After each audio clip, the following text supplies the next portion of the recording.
estamos yendo para Venezuela, como es costumbre, cada domingo a esta hora. Estamos en comunicación con Noel Alejandro Leal. Muy buenas madrugadas, Noel. Buenas noches, Jenny. Buenas noches, profe. Buenas noches a todos los que nos escuchan. Buenas noches. Te quiero hacer una consulta antes que empieces a hablar con el profe. Cuéntame. Esta semana falleció Teodoro Petkov, Sí. y uno lee en Twitter y no se sabe. Pero yo sé que si voy a la fuente, que es Noel Alejandro Leal, me va a explicar quién fue Teodoro Petkov. Bueno, Jenny, esta semana fue una semana con dos noticias en ese mismo renglón, pues. Esta semana una oficial conocida por todos, que es la muerte de Teodoro, y la otra es la extraoficial negada, como cuando se murió Chávez, que Chávez murió en diciembre, el 30 de diciembre del 2012, 30 de diciembre el día de mi cumpleaños, pero lo celebramos es en marzo. Y murió en Cuba. Sí, entonces, y muere Teodoro y muere también Ali Rodríguez Araque. Ambos comunistas, ambos guerrilleros, ambos dedicaron su vida a destruir a Venezuela. Ambos hicieron lo posible en nombre del socialismo de secar, de acabar con nuestro país y entregárselo al imperio del absurdo comunista. En el caso de Teodoro es un guerrillero comunista, de estos que regaron con sangre la naciente democracia venezolana, y de repente, después de la invasión soviética a Praga, él rompe con el comunismo tradicional. Él de repente allí tiene una epifanía y se da cuenta de que el comunismo tradicional es malo. Y entonces por eso la gente dice que, mira, sí, él fue un comunista que mató gente, pero rectificó. Vamos a suponer que Teodoro en ese momento, después de la salvaje invasión soviética a Praga, descubrió el agua tibia. Y eso es lo que hizo, descubrió el agua tibia. Teodoro se encuentra, tiene este despertar, y eso lo aplauden mucho, 30 años después de que Churchill y millones y millones y millones y millones de personas con dos dedos de frente o con sentido común estaban muy conscientes de que el comunismo es algo antinatural. Él por fin llega a esa conclusión. Bueno, también es importante destacar de ese momento que es la importancia de cómo funciona esa mafia de la estructura comunista, ¿no? Esa mafia internacional y ese concepto, y en aquel momento el poderío soviético, cómo controlaba cada uno de sus títeres. Que cuando Teodoro tiene ese despertar, es calificado como un traidor. Pero no solo es calificado por traidor por los mismos compañeros guerrilleros que él dejó en la montaña, sino es clasificado como traidor por un hombre como Brezhnev, un hombre que fue secretario general del Partido Comunista, fue presidente de la Unión Soviética. Entonces eso es para entender hasta dónde llega esa mafia y esos hilos, esa estructura criminal de eso. Después Teodoro sale de allí y basado en ese concepto se abandona el Partido Comunista Venezolano y en ese descubrimiento del agua tibia descubre que esa es la mejor manera de hacer las cosas y lleva al país como esa ranita que cae en el agua tibia y el agua se va calentando hasta que ya simplemente la ranita no tiene vida. Él deja el Partido Comunista de Venezuela y genera su propio partido, el Movimiento al Socialismo, el MAS.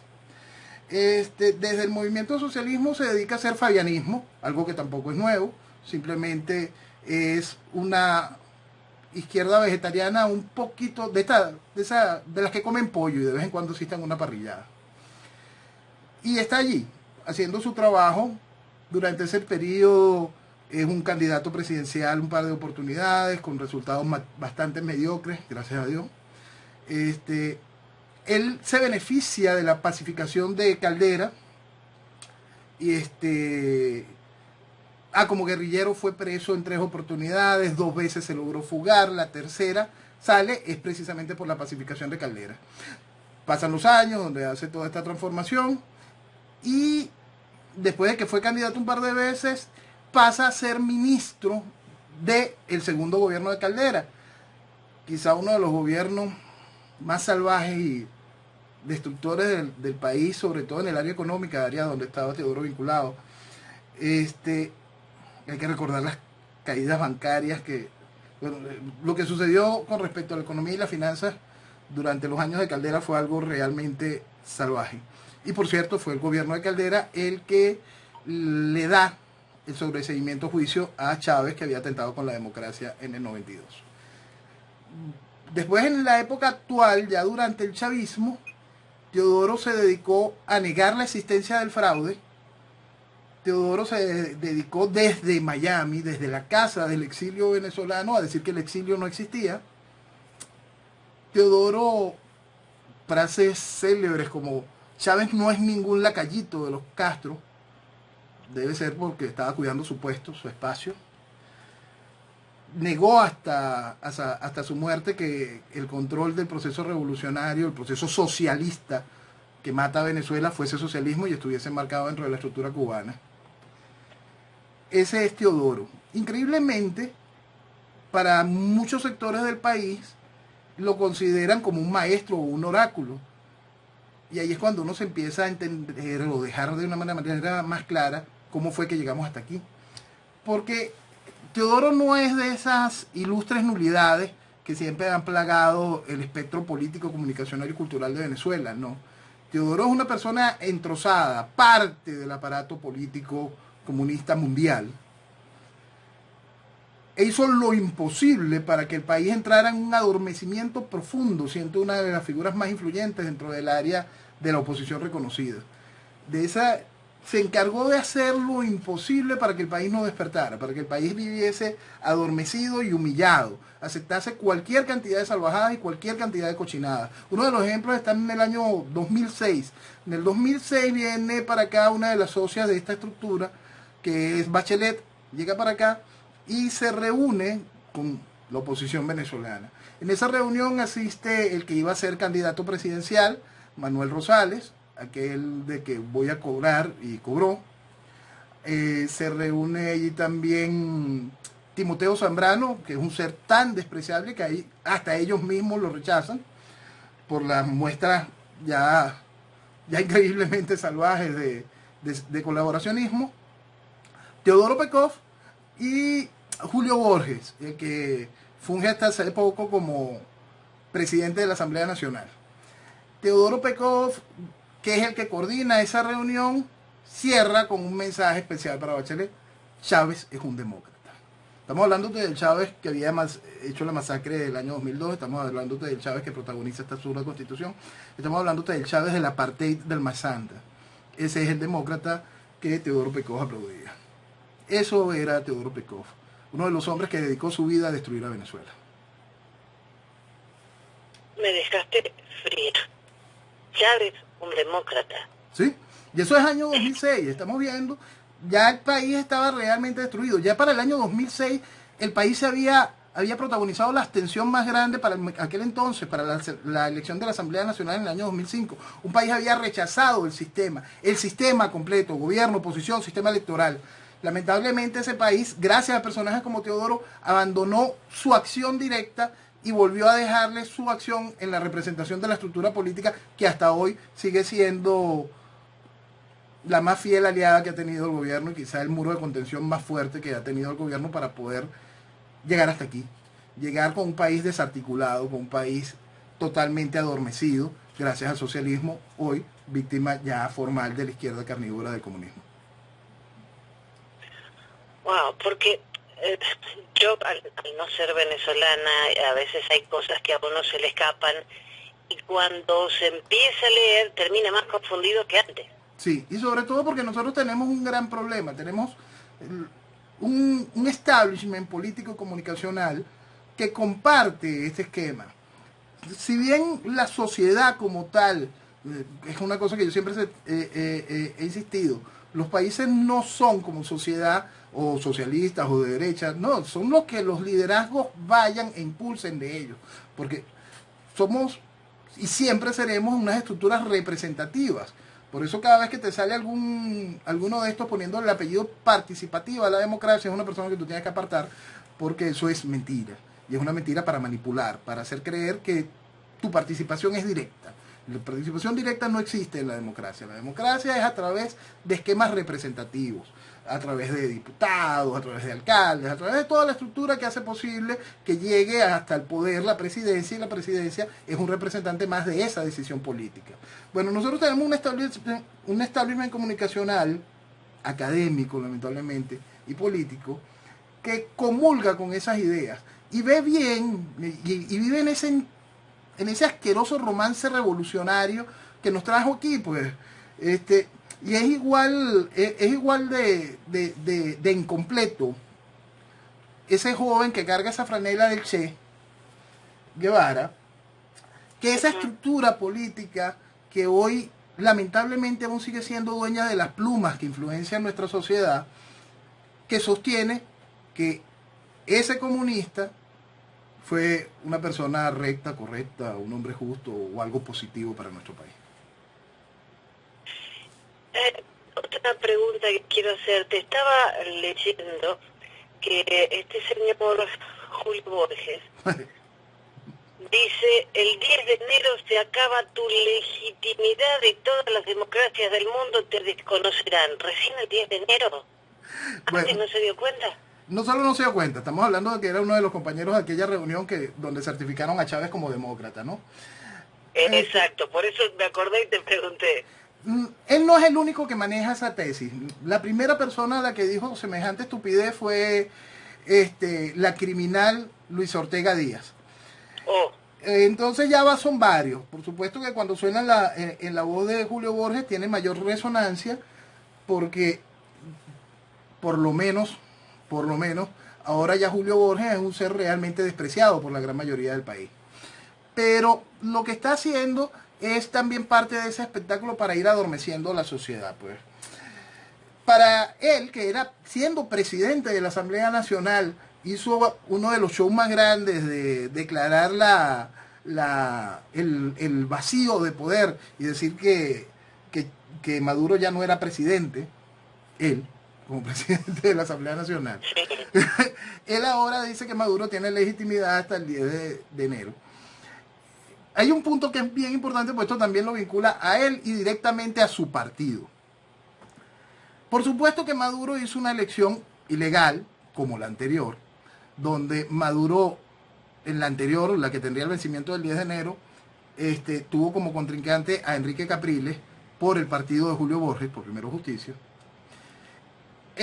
Maduro hizo recientemente una elección igual o más ilegal que la anterior, y tuvo como contrincante a Henry Falcón como contrincante principal. Henry Falcón fue un hombre que fue gobernador electo con los votos de esa oposición, que contaba con el apoyo de ese partido. Henry Falcón fue jefe de campaña de la primera campaña presidencial de Enrique Capriles, jefe de campaña de una campaña de Primero Justicia, del partido de Julio Borges.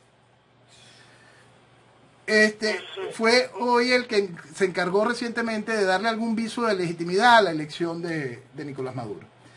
Por supuesto, una elección van a saltar todos, una elección, salida de la Asamblea Constituyente y todo lo demás, y la ilegítima Asamblea de la Constituyente, la misma Asamblea Constituyente que acaba de ser, en cierta manera, legitimada al hablar de que es la Comisión de Verdad, la Comisión de la Verdad de ese ente ilegal e ilegítimo, es el que está colocando los presos políticos en el exterior del país.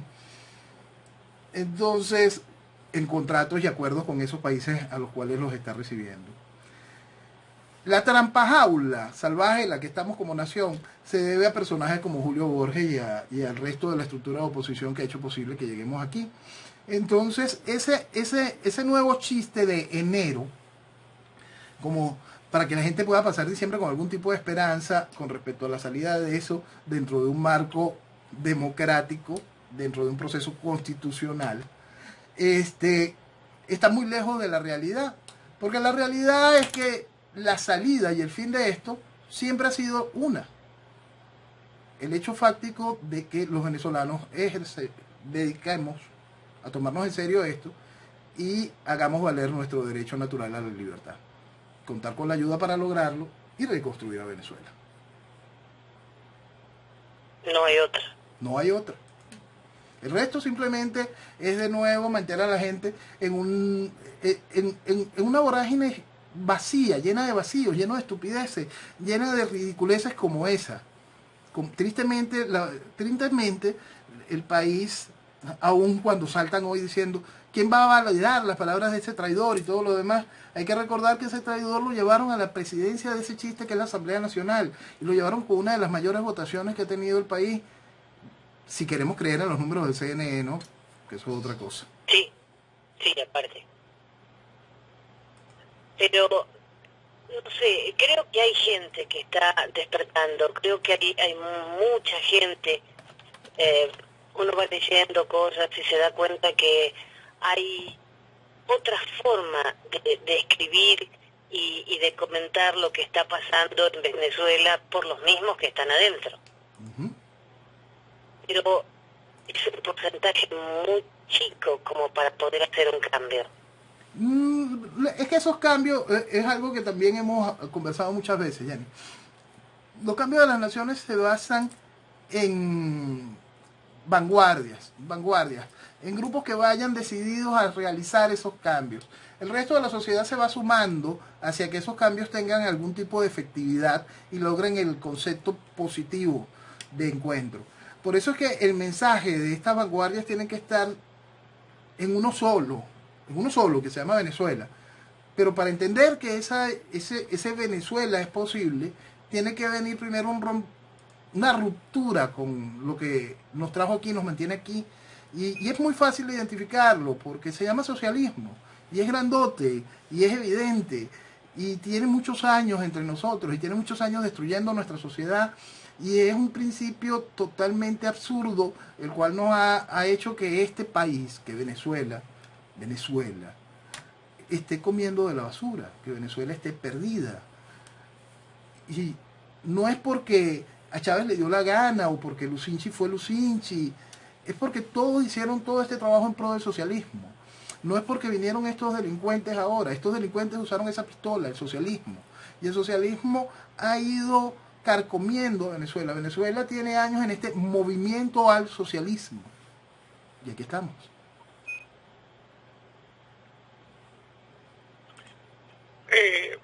Yo supongo que hay tantas formas en que se está moviendo tanto en el área política como en el área económica. ¿Qué pasa con el oro? Oh, ¿qué pasa con el oro? Por fin, lo hablábamos hace un par de semanas. La gente no conocía, el mundo no conocía también eso que nosotros tenemos, ni siquiera los venezolanos estaban muy conscientes de eso que nosotros tenemos también en nuestra tierra. Nuestra capacidad minera en el área aurífera en específico es realmente alta. Nuestras reservas en oro son realmente impresionantes. Era un secreto a voces, ¿no? Y durante años eso se manejaba, tanto la minería de oro como la minería de diamantes, se manejaba muy por debajo de la mesa. Era un negocio oscuro, un negocio sucio, un negocio del cual no se conversaba, no se decía mucho, porque era eso, un negocio reservado. El asunto es que el chavismo perdió ya, cuentan con una patente de corso tan grande para destruir, que se dedicaron a destruir todo, a hacer minería a cielo abierto de una manera increíble, y están acabando hasta con la Amazonia venezolana. Y en ese proceso están sacando toneladas y toneladas de oro. Esas toneladas de oro, por supuesto, no están entrando en su gran mayoría a las arcas de la nación, no están siguiendo los caminos legales para su venta. Esas toneladas de oro que pudiesen ayudar a las reservas internacionales venezolanas y conseguir un mínimo de estabilidad económica no están fungiendo nada en ese sentido, sino que están siendo robadas, están siendo negociadas internacionalmente de manera muy oscura. Y eso, la semana pasada o antepasada le pusimos ojo sobre el asunto turco en esto, y ahora los Estados Unidos reaccionó ya directamente en esa área. El mensaje del asesor de seguridad John Bolton esta semana fue direccionado hacia el oro. están entendiendo que los mecanismos económicos por los cuales está sobreviviendo Venezuela van mucho más allá del petróleo. Hay que entender también que dentro de esos mecanismos hay mucho narcotráfico y no es nuevo tampoco. Hay que recordar cuando Chávez te decía, no, ahí hay un dinerito que tengo debajo del colchón. Y de repente cuando todo el mundo decía default y el mundo marcaba las cuentas de que era evidente que iba a haber un default, aparecía el dinero para pagar. Hay que meter mucho ojo con todo lo que ha hecho Venezuela, lamentable, que ha hecho el chavismo con Venezuela. El chavismo ha utilizado la bandera de Venezuela como un coleto. Y entre eso ha utilizado todas las cuentas vinculadas a nuestra nación, tanto de PDVSA como de cualquier otra empresa internacional o cualquier espacio internacional donde el nombre de Venezuela haya abierto puertas y haya dado seguridad, para ensuciarla, para lavar dinero, para hacer todo lo que sea negativo para el buen nombre de una nación. Yo me pregunto, ¿no? Creo que, si no tengo mala información, es que para Turquía se envió 21 millones de toneladas de oro, y como habíamos hablado en otros tiempos anteriores, los gobiernos de Venezuela siempre, como bien tú dices, ocultaron este negocio personal de ellos, tanto sea de derecha como de izquierda, porque era ocultado hacia los ciudadanos venezolanos. Ahí hay un punto. Se sabía que existía, pero era una nebulosa. Sí, ahí hay un punto. Nosotros no hemos tenido gobiernos de derecha. Lo único que tuvimos algo cercano a la derecha fue Marcos Pérez Jiménez en 1958. Perdió la oportunidad de seguir gobernando el país. Fue derrocado. Y lo que tuvimos durante años fue una pseudodemocracia con elementos de lo que es la izquierda vegetariana. Hoy estamos con los elementos de la izquierda carnívora, que ha sido vestida de democracia por aquellos elementos de la izquierda vegetariana. Sí, es por decirlo, porque lo que pasa es que cuando escucha la gente no está tan informada. Es importante, por eso es que decir que de todos lados se robaron a Venezuela, no sé decirte que claro. Eso existía, eran caudales impresionantes, los bancos norteamericanos están todos prendidos con eso también, y todas las finanzas que existen en el Caribe lo mismo. O sea que todo era un movimiento negro. Sí, Venezuela fue bendecida con riquezas de todo tipo, profesor, riquezas de todo tipo, y muchas que para muchos venezolanos creen que no han sido explotadas, sí son explotadas y han sido negocios. Pues. Cuando mañana podamos ver la herida que se ha causado en la minería de coltán, y cuando se puedan sacar los números de lo que significa lo expoliado, lo robado salvajemente a Venezuela en la minería de coltán, van a ser números que realmente van a impresionar al mundo. Yo supongo que es tanto el dinero que estos delincuentes sacaron y extrajeron y robaron de Venezuela y endeudaron a Venezuela, que parece increíble cómo no van a poder ser los que metieron al segundo partido en España. Y que también lograron que Pedro Sánchez, el socialista español, subiera al gobierno, ayudaron económicamente a toda Latinoamérica para poder manejar el socialismo y las campañas políticas, y a su vez regalar el petróleo. Yo les digo, la gasolina, esto es increíble. Es que es increíble y no es nuevo.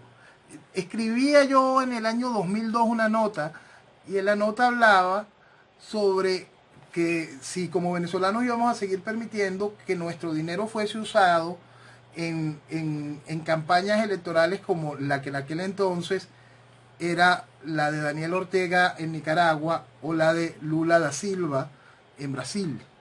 Lula para el primer gobierno. Y era nuestro dinero que estaba siendo usado para financiar esas estructuras electorales de aquellos y Argentina lo mismo. Después, por supuesto, la de Argentina, la de Ecuador, la de Bolivia, la de Perú con Ollanta, la de cada uno de estos países por donde ha ido pasando la chequera venezolana, intentando acabar con esos pueblos también, sumergiéndolos en el retraso socialista y generando las heridas que generan la dificultad de gobierno hoy en cada uno de esos países. Entonces, era 2002 cuando ya muchos estábamos alertando lo que se estaba haciendo con la riqueza de Venezuela en el área política, y esas eran otras alertas que tampoco eran escuchadas. No eran escuchadas precisamente por personajes como Teodoro. Ese se encargaba de adormecer el país y decirle, mira para el otro lado. Él tenía un periódico, y en el periódico, cada vez que el país entraba en crisis, sería tan interesante poder ubicar las fechas para que la gente pudiese tener conciencia de eso. Nosotros teníamos grandes momentos de crisis, la gente se volcaba a las calles en inmensas marchas, o grandes disturbios de calle. Y era desde su periódico donde dedicaba portadas inmensas. Ya viene el mundial, ya viene el béisbol, ya viene el Miss Venezuela. Cualquier cosa que distrajese a la nación. Cualquier cosa que la gente perdiera el norte, esa era la bandera que se levantaba desde el diario de ese comunista. Ahora, por eso yo me pregunto, era como si hubiera... la gente venezolana estaba como adormecida, porque había dinero para que se entretuvieran, pero bajo bambalinas, bajo el piso se movían tanto dinero en Venezuela. Este crimen que se hizo de dejar que Venezuela lo tomaran los narcotraficantes, me parece tanta barbaridad. Y yo me pregunto, en esta última, que también hay una noticia interesante, que España está por extraditar a la enfermera de Hugo Chávez, que era presidenta de la Oficina Nacional del Tesoro de Venezuela entre el 2011 y el 2013, Claudia Díaz Guillén.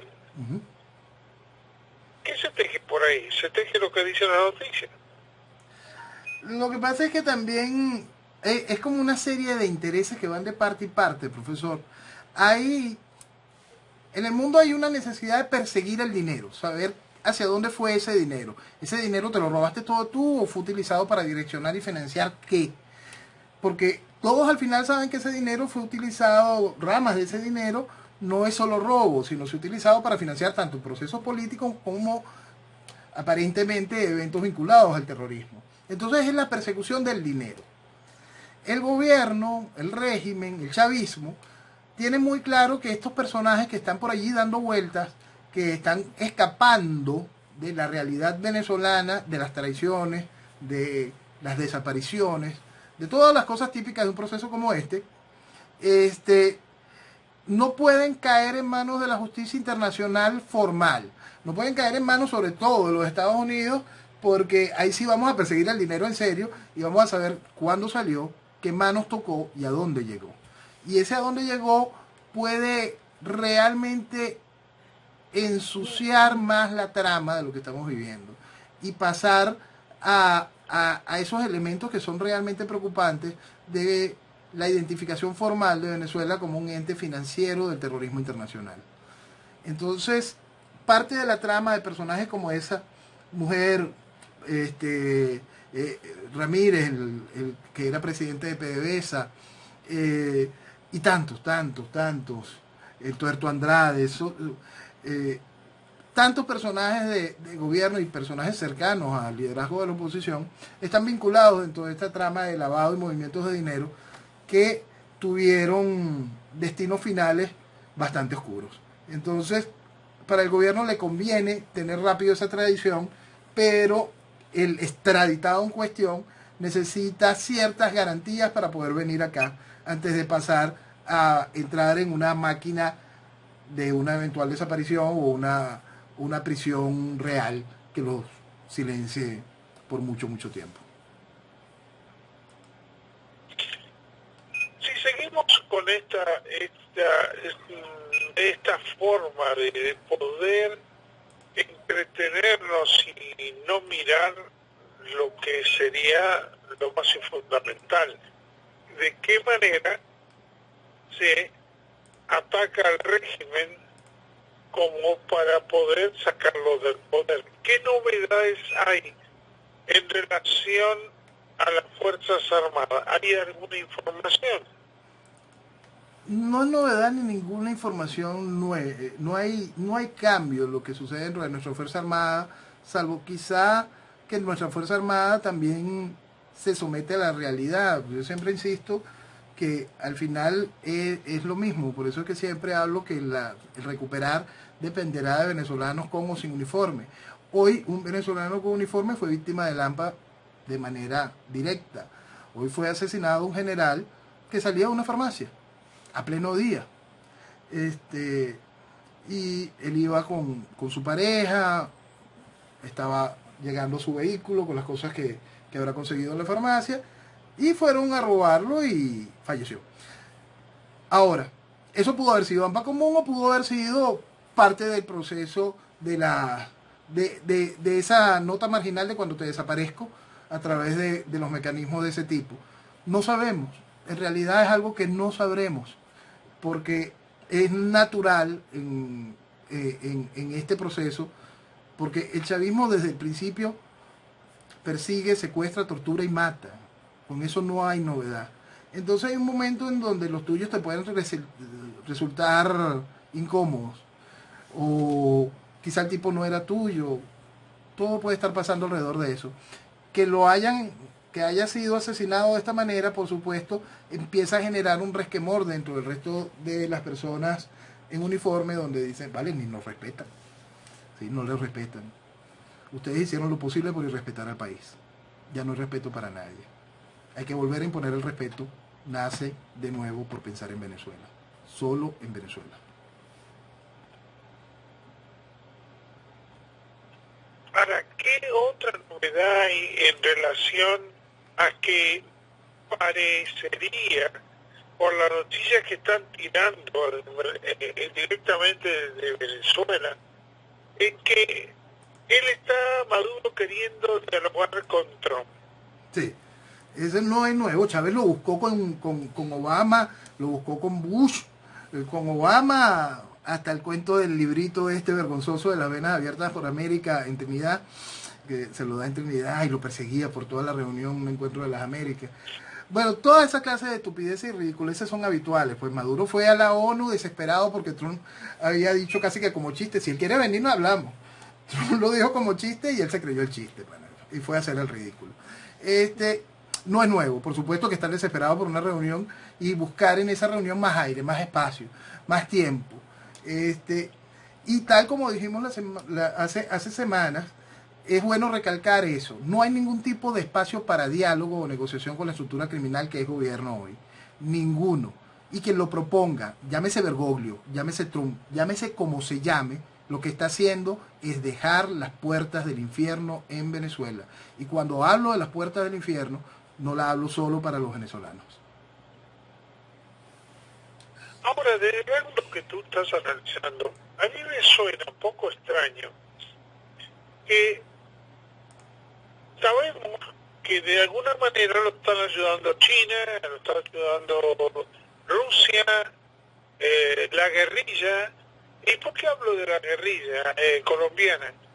Porque la guerrilla colombiana también estaba metida, parece, por las informaciones que tengo, que están metidas con el oro de Venezuela. Y con el coltán, y con los diamantes, y no solo por eso estoy viendo, con todo. Estamos viendo que no solo era un problema ideológico en relación, aparte de la droga, que están en esos territorios que son de nadie, porque la frontera tiene como 1000 kilómetros, ¿no? Sí, y es eso, sí tiene que ver con lo ideológico, profesor, porque el crimen y el socialismo es una sola cosa, lo hemos revisado históricamente durante todos estos años. Si usted no tuviese esta estructura socialista gobernando, no hubiese conseguido ese socio. Ese socio llega y se establece y se hace más formal a través de la estructura del Foro de Sao Paulo.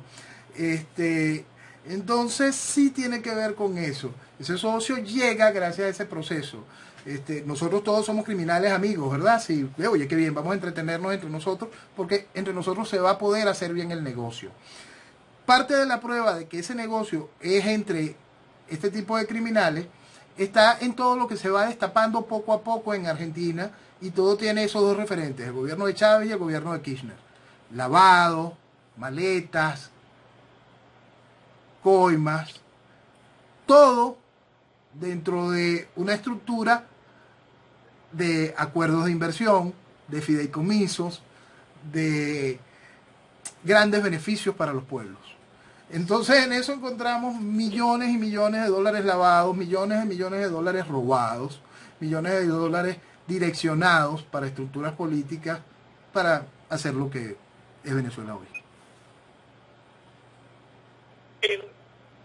Yo pago, por eso cuando dicen Trump meterse en esta galleta, porque esto, la verdad, como bien tú decías, no es una cosa de ahora, estamos hablando de muchos años, estamos hablando que estaba incluido la parte geopolítica de Latinoamérica y en un momento muy crucial en donde la tendencia era para el lado de la zurda, de la izquierda, y que Venezuela era el que manejaba todo el centro de la droga con Colombia y a su vez era la parte de comprar ideología o de usar la ideología socialista en función de hacerle engañar a los pueblos latinoamericanos que iban en pos de sacarlo de la pobreza y ahora están muertos de hambre y se mueren a montones. Y supongo que en Venezuela la muerte de todos los días debe ser horrorosa en los hospitales, en la gente sin comer,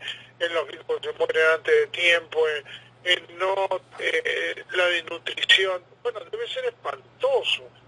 Parece que eso se repite tanto que ya no tiene importancia. Pero, y me da risa que le dan más importancia que dicen que hay 8.000 personas que quieren regresar de vuelta a Venezuela. Un ejemplo, ¿no? Ahora, ajá, ¿qué novedades hay en concreto? ¿Qué es lo que tú podemos dialogar un poquito más eso? Novedades, está en un hartazgo de país que lamentablemente sigue sin reunir las fuerzas en lo único que tiene sentido, pues que no es otra que el poner fin a esta desgracia y comenzar la búsqueda de la libertad, ¿no? De hacer uso de nuestro derecho natural a la rebelión, por lo tanto nuestro derecho natural a la libertad. El país sigue confundido, buscando algún tipo de manera de remendar un colador, ¿no? De verdad es una cosa increíble. Cuando el gobierno hizo la reconversión monetaria hará 2 meses, si tomamos en cuenta lo que ha sucedido desde entonces hasta hoy, el valor de esa moneda ya perdió bastante más del 50%. La inflación ha avanzado de una manera realmente criminal, sobre todo estas últimas 3 semanas. ¿Y qué está generando eso? Está generando de nuevo el malestar y la insatisfacción hasta dentro de lo que quedaba de base chavista. Está generando un gran proceso de malestar real. Lo que pasa es que ese malestar se encuentra ya en un país con hambre, en un país que está quebrado psicológicamente y adormecido. Nosotros, que hay un punto que hay que recordar sobre eso para tomarlo completo, ese pasado y esta realidad y esta actualidad. El socialismo adormece para que el comunismo esclavice. Estamos aquí y así gracias a eso, ¿no? Entonces esta sociedad que tiene que despertar, que busca reaccionar, está reaccionando exclusivamente por hambre o por un deseo económico. Y eso no basta para la consecución de la libertad, porque no te logras pensar, no logras analizar el objetivo real de lo que tú quieres. Si mañana te dan de nuevo un saquito de comida, vas a sentir algún tipo de calma. Y por lo tanto el gobierno seguirá avanzando, la revolución seguirá avanzando y seguirá carcomiendo mentes. Entonces, novedad, la única novedad real que existe hoy en Venezuela es que el hambre avanza, no se detiene. La única novedad que existe hoy con respecto a una salida de esto desde Venezuela es que en algún momento el hambre puede desatar la locura y no el adormecimiento y la tristeza.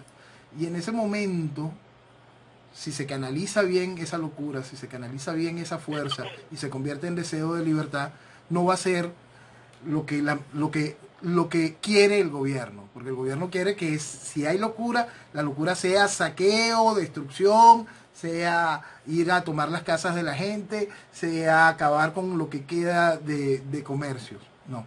Si la locura por fin toma, esa locura de querer lo tuyo, esa locura de querer a tus hijos, esa locura de querer a tu país, esa locura de, de esa locura que identificó perfecto Napoleón sobre el generalísimo Francisco de Miranda, cuando le dice, Napoleón hablando sobre Miranda, dice: ese Quijote no es un loco, es un hombre que tiene el fuego sagrado de la libertad en el alma. Cuando nosotros tengamos conciencia de que esa locura es deseo de libertad, allí sí habrán buenas noticias y podremos contar con la ayuda para poder reencaminar a Venezuela hacia la libertad. Y vamos más allá.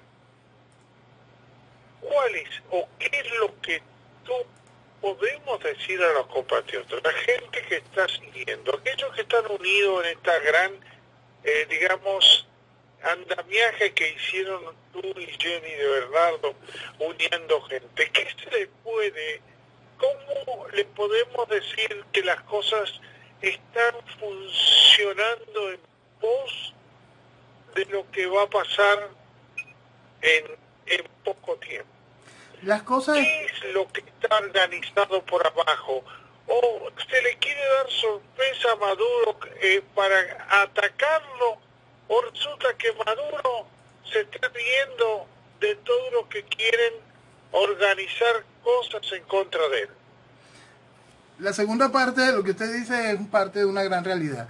Tenemos que tomar en cuenta de que son muchos años, ¿no? Y por eso es muy difícil que exista algún tipo de organización dentro del país que no esté infiltrada, que no haya sido en algún momento controlada, sembrada, estimulada y hasta financiada indirectamente por estructuras de gobierno. Y con eso van permeando y tomando ese tipo de espacios. Por eso es que es tan importante esa ayuda que llegue en el momento en el que Venezuela decida avanzar. Es muy difícil contar con algún tipo de organización hoy en Venezuela que pueda dar los pasos ella por sí misma para conseguir ese avance. Esas oportunidades las tuvimos claras en nuestro pasado, esas oportunidades de que Venezuela podía dar ella misma su respuesta quedaron atrás. Quedaron atrás y eso es una realidad que tenemos que admitir. Ahora esa realidad de respuesta sigue siendo dependiente de los venezolanos para hacer la chispa, para hacer que esa chispa cambie y traiga la posibilidad de esa ayuda para la imposición de nuevo de el orden y la construcción de la libertad. Lo cierto de todo eso es que como sociedad Venezuela está realmente golpeada, profesor. Como sociedad Venezuela no tiene hoy un hilo conductor real. Lo único que es simplemente una población en un terraplén bajo un capataz salvaje que lo que le interesa no es ni siquiera tenerlos de esclavos productivos, sino solamente de esclavos. Y les pone a construir una pared y ahora tumben la pared. Y eso es lo que quiere, tenerlos ahí de juego, porque el resto de las cosas que tiene ese capataz al cual le está rindiendo cuentas funcionan. Hay oro, hay narcotráfico, hay petróleo, hay dinero, hay negocio, hay cómo esclavizar, cómo idiotizar, y hay legalidad y legitimidad dada por ese aparato opositor que sigue mintiéndole al país de una manera descarada y ahora lo montan en la fantasía de enero. Tú sabes que con todo el cariño y lo que podemos estar hablando, es importante desilvanar ciertas cosas o repensar muchas cosas o decirnos, sorprendernos, por decirlo así. Según la Cámara Venezolana Americana de Comercio e Industria, Benachan, informó que el intercambio comercial total entre Venezuela y Estados Unidos para el cierre del primer trimestre del año 2017 fue de 4.703 millones. Esto teniendo como balanza comercial neta entre las dos naciones un total de 2.548 millones.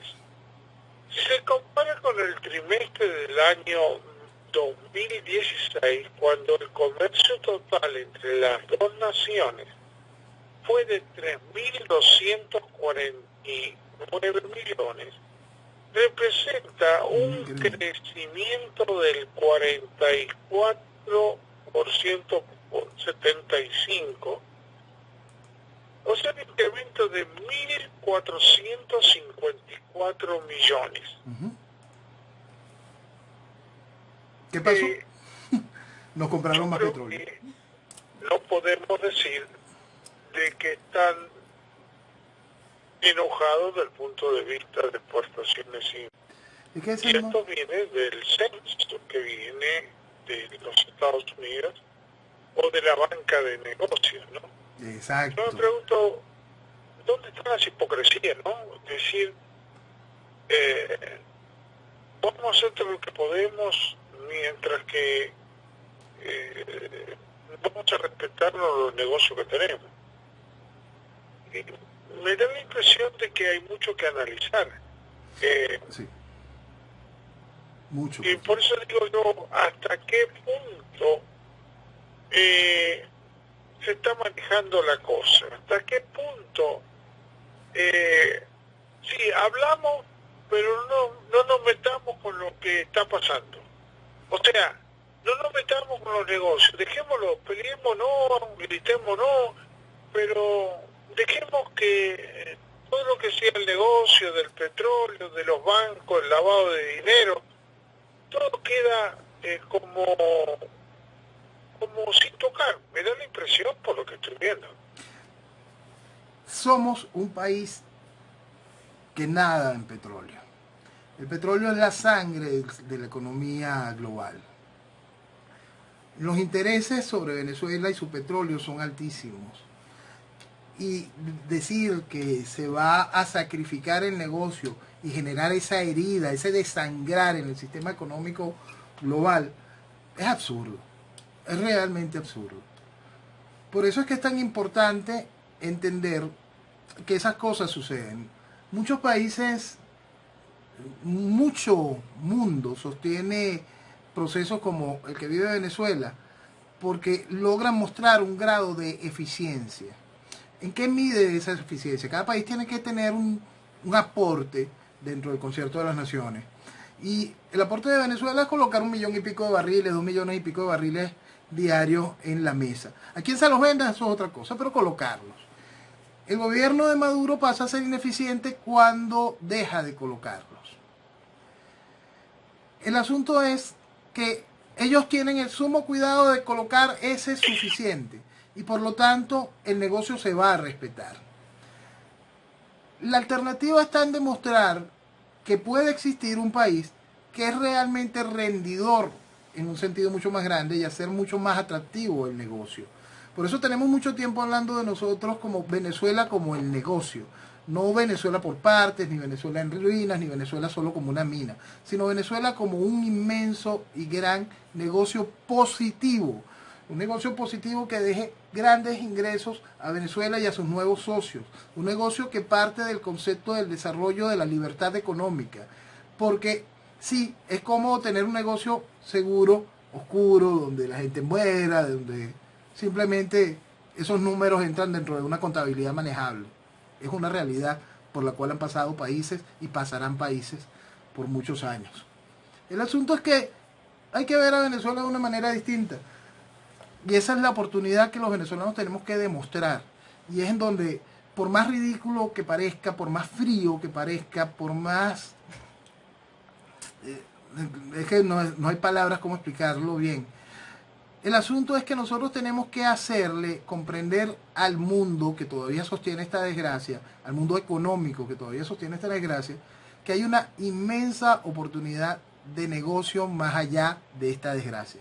Que hay una inmensa y gigantesca oportunidad multidisciplinaria, extraordinaria de negocio para poder darle vuelta a Venezuela.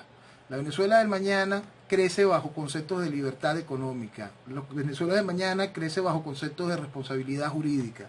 La Venezuela del mañana crece para crecer, crece para desarrollarse, crece para ser un motor. Ese motor y ese combustible que hizo posible mucho el triunfo aliado en la Segunda Guerra. Esa es Venezuela. Venezuela es la respuesta a muchas preguntas. Venezuela tiene que dejar de ser el problema para convertirse en la solución del problema. Continuando con las cifras, USA, la del Census Bureau, el total de las exportaciones venezolanas realizadas durante el primer trimestre del 2017 hacia los Estados Unidos alcanzaron los 3.625 millones, representando un incremento de 87,30%, 1.690 millones de incremento. Lo dejo así en el aire, pero la información que yo tengo de los Estados Unidos, que Estados Unidos ya empezó a ser el primer productor de petróleo del mundo, superando a Rusia. Sí, y esto es una noticia de esta semana. No, sí, es algo que se veía venir desde hace mucho tiempo. Los Estados Unidos siempre ha sido el mayor productor, pero también es el mayor consumidor, y por ser un consumidor extraordinario, ha generado todo el desarrollo económico en torno al petróleo a nivel global. En el caso venezolano, Venezuela es la solución a ese problema también, a esa necesidad de combustible que en los Estados Unidos se va a hacer mucho más grande, dado el plan de desarrollo que ha impuesto el gobierno Trump, la administración Trump. Entonces, la oportunidad que tiene Venezuela para reconstruirse sigue siendo inmensa, sigue siendo grande, sigue siendo extraordinaria. Por eso, esos números y esas realidades, la gente tiene que tenerlas claras, conscientes, sobre todo para el mañana, para poder saber que Venezuela es sinónimo de esperanza y de construcción. Que lo que nos están haciendo hoy no solo lo está haciendo el gobierno, ¿no? Por supuesto, los intereses van a siempre existir. El asunto es que vamos a utilizar esos intereses para nuestro verdadero desarrollo, para nuestro futuro, para poder hacer de Venezuela nuevamente tangible. La economía siempre va a estar allí, siempre va a haber quien se aproveche de ella y siempre va a haber quien haga lo posible para convertirla en cuchillo contra nuestra garganta. Aprendamos a usar el juego. Aprendamos a usar nuestro poder, nuestra fuerza. Alejandro Leal, todo el cariño. Tú ves que estamos contigo donde se esté, la cantidad de afluencia de radioescuchas es impresionante y todo el amor y el cariño acompañándolos a ustedes en estos momentos. Gracias. Un abrazo para ti. Muy buenas noches a todos. Gracias.